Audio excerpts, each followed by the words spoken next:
Hello बच्चों, let's read the question and the question says which of the following complex is an outer orbital complex। Outer orbital complex कौन से होंगे? वो complex जिसके अंदर S P D orbital use हो रहे होंगे आउटर ऑर्बिटल्स के। एक ही बात करते हैं, यहाँ पे निकल दिया है, निकल का कॉम्प्लेक्स,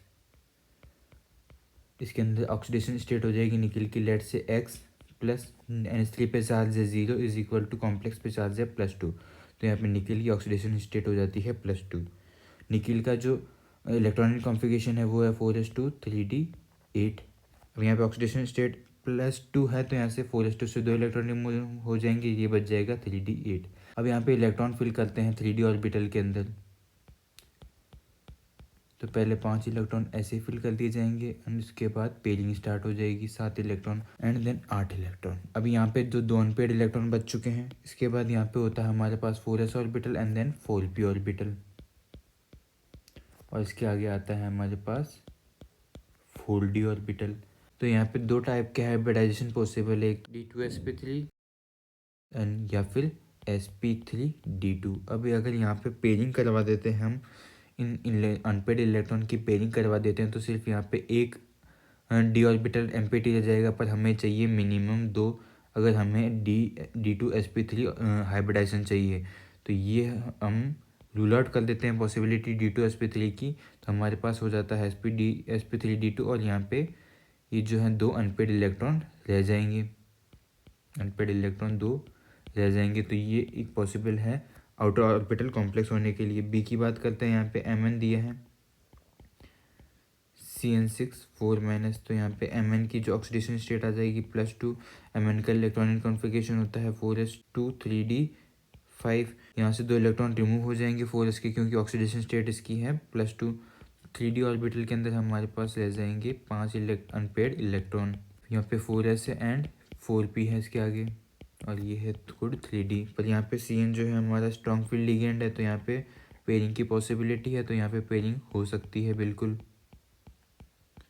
तो यहाँ पे रह जाएगा हमारे पास 2 ऑर्बिटल खाली, तो ये पॉसिबल ही बना सकता है हमारे पास D2sp3, मतलब ये एक इनर ऑर्बिटल कॉम्प्लेक्स है। सी की बात करते हैं, कोबाल्ट NH3 6+3। यहाँ पे जो कोबाल्ट की ऑक्सीडेशन स्टेट आ जाएगी वो आ जाएगी हमारे पास +3। इसका जो इलेक्ट्रॉनिक कॉन्फ़िगरेशन है हमारे पास 4s2 एंड 3d7 होता है, क्योंकि ऑक्सीडेशन स्टेट +3 दी हुई, तो यहाँ से 4s2 से 2 इलेक्ट्रॉन रिमूव हो जाएंगे और 1 इलेक्ट्रॉन रिमूव हो जाएगा 3d6 से। तो इसकी जो ऑर्बिटल के अंदर इलेक्ट्रॉन फिल होंगे वो कुछ इस प्रकार होंगे, 4s एंड देन 4p। पहले सिंगल इलेक्ट्रॉन भरे जाएंगे एंड देन उसके बाद पेयरिंग। अब यहाँ पे 4 अनपेड इलेक्ट्रॉन है, पर इसके अंदर NH3 जो है हमारा वो दिया है स्ट्रॉन्ग फील्ड लिगेंड, मतलब यहाँ पे पेयरिंग हो सकती है पॉसिबली। तो अगर इसकी पेयरिंग करवा देते हैं तो यहाँ पे 2 ऑर्बिटल्स एम्प्टी बच जाएंगे, तो ये भी पॉसिबली शो कर सकता है D2sp3। डी की बात करते हैं, यहाँ पे FeCN6 4-, यहाँ पे Fe की ऑक्सीडेशन स्टेट हो जाएगी +2। इसका इलेक्ट्रॉनिक कॉन्फ़िगरेशन होता है 4s2 3d6।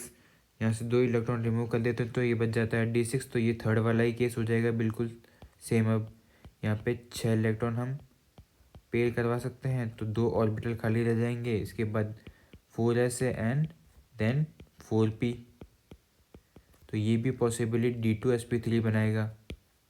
तो जो D2sp3 बना रहे हैं हमारे पास, वो सारे हैं हमारे इनर ऑर्बिटल कॉम्प्लेक्स। जो हमारा ए के अंदर दिया गया था वो बना रहा है sp3d2, जो कि है हमारा आउटर ऑर्बिटल कॉम्प्लेक्स। हमसे क्वेश्चन में यही पूछा था कि कौन सा कॉम्प्लेक्स जो है वो आउटर ऑर्बिटल कॉम्प्लेक्स फॉर्म करेगा, तो वो है हमारा ऑप्शन ए वाला। तो हमारा करेक्ट आंसर हो जाएगा option A. Hope understood it well, all the best.